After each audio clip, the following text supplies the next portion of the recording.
이 이야기가 이 사무엘 하의 가장 마지막 부분에 기록되어져서 다시 한번 이스라엘 백성들의 심령 속에 이 책을 읽어가는 이스라엘 백성들의 마음속에 그들이 간과하고 있었던 여러 가지의 이야기들을 다시 기억해내고 그 기억 속에서 돌이키는 이스라엘 백성들의 삶을 성경 기자는 바라고 원했던 것이겠죠.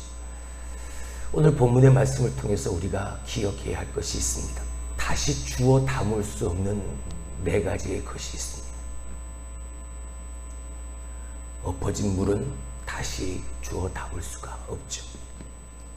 그리고 시위를 떠난 화살 또한 다시 주워 담을 수가, 돌릴 수가 없습니다. 흘러간 시간 또한 마찬가지입니다. 흐른 시간을 다시 되돌릴 수는 없죠. 그리고 내뱉은 말, 내가 한 말을 다시 되담을 수가 없습니다. 오늘 본문의 말씀은 이 14절까지 이어지는 이야기를 통해서 그 말에 대한 중요성을 기록하고 있습니다. 특별히 말로 한 맹세, 말로 한 언약, 약속에 대한 중요성을 다시 한번 기록하고 있죠. 묻습니다. 약속은 지켜도 되는 겁니까? 아니면 지켜야 하는 겁니까? 약속은 지켜야 하는 겁니다. 반드시 지켜야 하는 것이 약속이죠. 약속은 상황 따라 환경 따라 지킬 수도 있고 지킬 수도 없는 것, 그것이 약속이 아닙니다. 약속은 반드시 지켜야 하는 것, 그게 약속에 대한 정의고 약속에 대한 분명한 의미인 거죠. 정치인들은 자기들의 정치적 이념을 위해서 자기들이 서 있는 그 자리에서 얼마든지 그들은 그들의 신념을 바꿀 수 있는 사람들. 왜? 정치를 하는 사람들이니까. 정치적 상황은 내가 야당일 때도 있고 여당일 때도 있으니까 항상 내가 서 있는 그 위치에서 나의 정치적 이념에 따라 내 신념을 바꿀 수 있는 거죠. 정치하는 사람들은 그럴 수 있습니다. 하지만 우리는 정치하는 사람이 아니죠. 우리는 믿음의 삶을 살아가는 사람입니다. 신앙의 사람들이죠. 무엇보다 하나님과의 그 약속을 믿고 따르는 하나님의 사람들입니다. 그럼 그 믿음의 차원에서의 약속은 어떻게 생각해야 할까? 나의 그 약속이, 내가 행했던 그 말이 나의 신앙적 이념과 신앙적 차원에서 나의 삶이 바뀌고 환경이 바뀐다 하여 약속을 지키지 않아도 되는가? 그건 정치적 상황과 전혀 다른 별개의 문제죠. 신앙의 차원은 정치와 비교할 수 없는 거예요. 신앙은 상황 따라 환경 따라 이랬다 저랬다 하는 게 아닙니다. 환경과 상관없습니다. 나의 조건과 상관없습니다. 왜요? 하나님은 어제나 오늘이나 영원토록 변함없으신 하나님이니까요. 할렐루야. 하나님은 그렇게 신실하게 우리 가운데서 일하십니다. 그리고 그 하나님의 그 신실하심 앞에 우리는 믿음으로 맹세하고 약속하죠. 하나님 앞에서의 소원, 하나님은 당신이 우리에게 행하신 그 모든 약속을 상황 따라 환경 따라 바뀌고 변했다 해서 미안하다, 내가 그렇게 하지 못하겠네, 상황이 바뀌었으니까 미안하다 하지 않습니다. 하나님은 항상 당신의 뜻, 당신의 말씀을 이루어 가십니다. 할렐루야. 문제는 내가 문제다. 상황이 바뀌었다고, 환경이 바뀌었다고, 내 마음, 내 생각대로 이랬다 하죠. 내가 문제예요. 다윗이 왕이 되었을 그 초반에 갑자기 3년 동안 기근이 이스라엘에게 임한 겁니다. 다윗이 하나님 앞에 묻습니다. 하나님 앞에 간구하니까 하나님이 이 기근의 이유는 사울과 피를 흘린 그의 집 때문이라고 말씀을 하십니다. 자, 우리 1절의 말씀을 다 같이 시작. 다윗의 시대에 해를 거듭하여 3년 기근이 있으므로 다윗이 여호와 앞에 간구하며 여호와께서 이르시되 이는 사울과 피를 흘린 그의 집으로 말미암음이니 그가 기브온 사람을 죽였음이니라 하시니라. 아멘. 3년 동안 비가 오지 않아 다윗이 하나님 앞에 나아가 기도한다. 그랬더니 하나님이 말씀하십니다. 저 사울이 약속을 어겼기 때문이라고.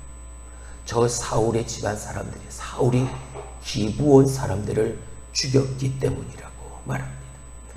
여러분, 기브온 사람들의 이 약속, 기브온과의 이 약속이 무엇을 말합니까? 여호수아 9장의 이야기가 바로 그 약속이죠. 여호수아 9장은 무슨 이야기를 하고 있습니까? 이스라엘 백성들이 가나안 땅에 들어와서 이제 가나안 족속들을 다 쫓아내야 되는데 그 가나안 지역에 먼저 살고 있던 이 기브온 사람들, 이전에도 기록되어져 있지만 이 기브온 사람들은 이방인이었죠. 가나안 족속이었죠. 그들은 아모리 사람들이었죠. 아몰리 족속들이 그들이 쫓아내야 될, 하나님의 말씀 따라 쫓아내야 될 사람들이에요. 근데 그들이 그 상황을 바꾸어서 어디 멀리서 온 사람들인 것 마냥 초라한 행색을 하고 여호수아를 속였죠. 우리가 당신과 화친을 맺으려고 한다. 그러면서 이스라엘 지파에 물깃는 것부터 시작해서 이스라엘 지파에 부역하면서 그 지파 안에 속해서 살아갔던 사람들입니다. 하나님의 약속 안에서 여호수아가 저 기브온 백성들과 사람들과 언약을 맺었던 거죠. 좋다. 그 일을 우리에게서 하고 우리는 너희를 지켜줄게. 그냥 사람의 말로 그냥 그 자리에서 그냥 막 약속한 게 아니라 하나님과 그들 사이에서 하나님의 이름을 걸고 맹세했던 겁니다. 그러니까 이 약속은 여호수아에게만 해당되어진 것이 아니고 하나님의 거룩하신 이름으로 맹세되어진 이 약속은 이스라엘 대대로 지켜가야 될 약속이었던 거죠. 근데 사울이 이 언약을 위반했던 겁니다. 사울이 이 약속을 어기고 기브온 사람들을 무참히 살해해버린 거죠. 하나님의 이름을 걸고 맺은 이 언약을 가볍게 생각하고 내가 한 게 아니잖아. 나랑 상관없잖아. 여호수아가 맺은 언약이지, 약속이지 내가 맺은 언약이 아니잖아. 그러면서 그의 안에 있던 그릇된 열심, 오늘 성경 말씀 3절을 보게 되어 2절을 보게 되어지니까 그 중간에 이런 말씀이 있죠. 이스라엘 족속들이 전에 그들에게 맹세하였거늘 사울이 이스라엘과 유다 족속을 위하여 뭐가 있으므로, 열심이 있으므로, 민족을 생각하는 이기적인 마음, 민족적 배타심에서 비롯되어진 그릇된 열심, 이스라엘을 위하여, 이스라엘 백성들을 위하여 내가 열심을 내어서 아모리 사람, 저 기브온 사람들을 뭐 했다는, 죽였다는 정당성을 내세웁니다. 자, 여러분, 누누이 여러분에게 말씀을 드렸죠. 열심을 내는 것 중요합니다. 열심히 하는 것 중요하죠. 하지만 방향이 틀린 열심은요, 어리석은 겁니다. 방향이 틀린 아무리 내가 열심히 할 그 어떤 것도 아무 유익, 오히려 내게 더 해가 되어질 뿐이죠. 사울은 열심을 냈습니다. 무엇을 위해서? 이스라엘과 백성들을 위해서. 민족적 배타심에서 내 민족만을 생각했던 그 그릇된 열심이 하나님과 맺은 그 언약을 생각하지를 못해.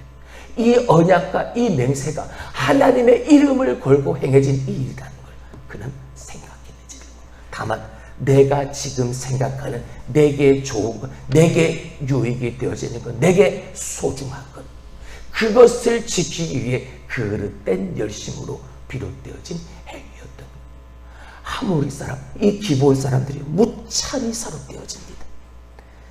사랑하는 성도 여러분, 약속은 소중하고 무겁게 다루어야 합니다. 특별히 하나님 앞에서 행한 나의 약속은, 하나님 앞에서 소원한 내 말은 반드시 지켜야 합니다. 할렐루야. 상황이 이러니까, 환경이 이러니까, 내 마음이 바뀌었으니까 사람에게 한 약속도 반드시 지켜야 하는 하나님과의 약속은 또한, 하나님의 이름을 걸고 한 맹세는 반드시 지켜야 하는, 할렐루야. 사울이 기브온 사람들과의 언약을 파기한 건 그릇된 그의 열심 때문이었습니다. 하나님의 이름으로 맺은 언약을 그가 민족적 배타성에서 비롯된 잘못된 열심, 그가 훼손해 버린 거죠. 이 열심은 사울 자신과 이스라엘 민족 나아가 후손에 이르기까지 아무런 유익을 주지 못한 행동이에요. 왜? 오늘도 다윗의 시대에 이 이스라엘 백성들이 사울의 그 일로 말미암아 어려움을 겪고 있으니 3년 동안 비가 내지 않은 그 기근에 하나님의 징계를 받고 있습니다.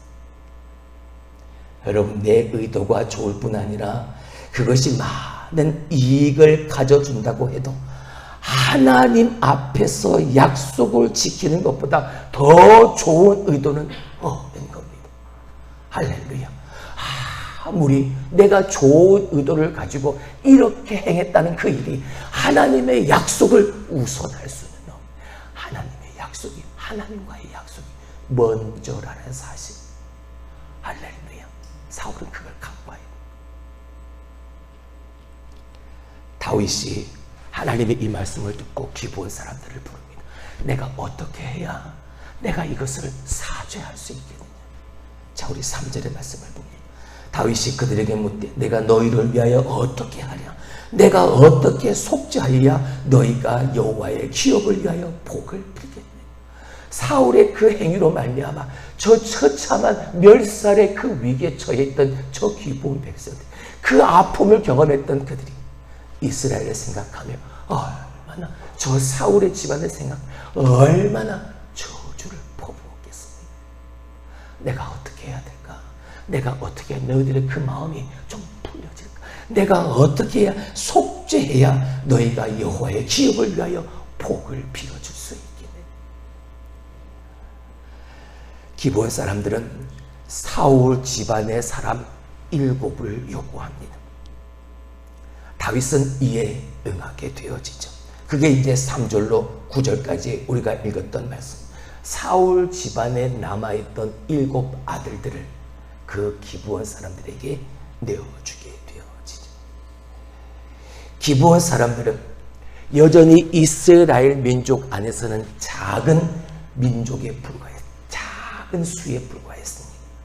그럼에도 다윗은 그들을 존중했습니다. 그리고 그는 끝까지 그들에게 책임을 다하려고 했습니다. 무엇 때문입니까? 약속 때문에, 하나님의 이름을 걸고 한 그 맹세 때문에. 자, 여기서 더 하나 중요한, 다윗이 그 언약과 맹세를 얼마만큼 중요하게 생각했는지, 다윗의 아들 7을 내어주게 되어질 때, 그때 다윗은 한 사람을 제외시킵니다. 누굽니까? 무비보셋이죠. 왜 무비보셋을 보내지 않습니까? 무엇 때문입니까? 약속 때문이죠. 누구와? 요나단. 하나님의 이름을 걸고 요나단과 맹세한, 내가 네 아들만큼은 내가 지켜줄게. 내가 네 아들만큼은 내가 후하게 대해줄게. 왕자처럼.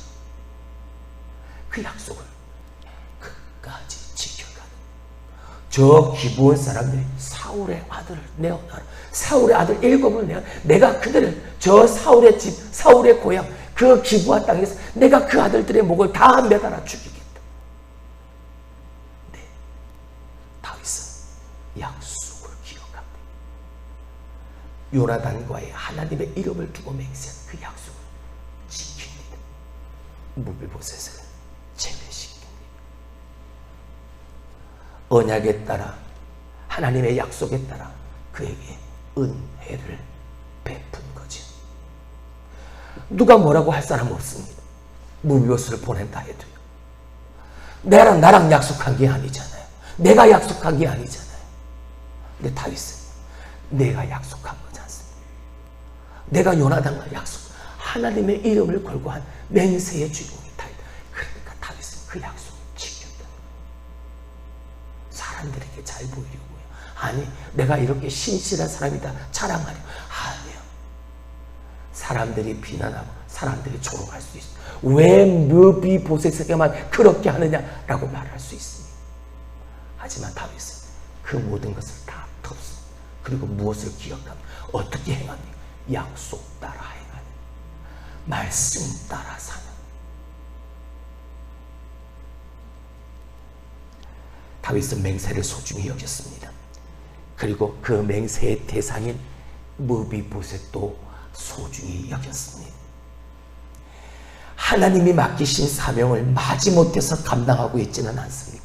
어쩔 수 없어서 감당하고 있지는 않습니다. 여러분에게 맡기신 그 사명이 하나님과의 약속을 이루는 것이라고 여러분이 믿는다면 지켜야 하는, 지켜 행하는 거예요. 끝까지 내게 주신 그 사명, 하나님과 나와의 그 약속이라는 사실을 내가 확신한다면 사명의 자리를 떠나지 않는, 하나님이 서 있으라 하신 그 자리를 끝까지 지켜가는 것. 할렐루야. 약속, 맹세, 말씀을 소중히 여기면서 말이죠.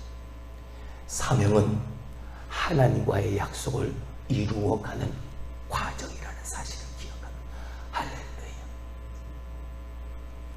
이제 10절 이하에서부터 이제 기록되어지는 그 한 여인에 대한 이야기는, 사울의 처에 대한 이야기는 우리 내일 시간 살펴가보기로, 이렇게 약속을 지키는 하나님의 사람이 되어지니까 어떤 일이 벌어집니까? 자, 우리 14절 한 절만 보고 말씀을 마칩니다. 사울과 그의 아들 요나단의 뼈와 함께 베냐민 셀라에서 그의 아버지 기스의 무에 장사하되 모두 왕의 명령을 따라 행하니라. 그 후에야 하나님이 그 땅을 위한 기도를 모하시니라. 들으시죠? 회복되니까 뭐예요? 약속이 회복되어지니까, 하나님과의 약속을 회복하니까 하나님이 다시 그들의 기도를 모하시더라. 응답되어지는 역사가, 3년 동안 기근으로 메말랐던 그 땅에 하나님이 약속하신 은혜의 비가, 응답의 비가 내려지게 되어지는. 할렐루야. 뭐하니까요? 말씀을 지켜 사니, 약속 지켜 사니, 하나님의 말씀을 붙들고 지켜 사니 응답의 역사는 나타나는. 목사인 저는 그걸 바라보는 것. 비록 내 생각, 내 뜻대로 되어지지 아니한다, 하나님은 당신의 방법대로 일하심을 내게 보여주셨으니까 이제 그 약속의 말씀을 붙들고 다시 하나님 더 빨리 진행되게 도와주옵소서. 사람들은 언제 그 일이 이루어질까? 사람들은 믿지도 않고 신뢰하지도 않지만 나는 하나님을 믿습니다. 하나님은 내가 생각했던 그것 이상으로 하나님 방법대로 하나님이 그렇게 일하여 주셨으니 이제 하나님이 내게 보이신 그 일을 가지고 하나님이 더 빨리 진행되어지게 하셔서, 아하, 하나님이 저 교회 안에 살아계시는구나, 하나님이 성당 제일교회를 통해서 하나님은 오늘도 역사하시는 분이구나, 하나님 보여주옵소서. 이제 그렇게 기도하는, 약속을 붙들고 내가 너와 함께하리라. 내가 다시 너를 회복시켜 줄게. 다시 영광의 구름으로 가득했던 그때 그 시절의 성당 제일교회를 내가 내게 허락해 줄게. 회복해 줄게. 붙들고 가는, 걸림돌이 있고 방해꾼이 있고 자기만 찾아고 있는 영적 도피아들이 있어도 나아가는 것. 하나님이 일하시는 겁니다. 기도합니다.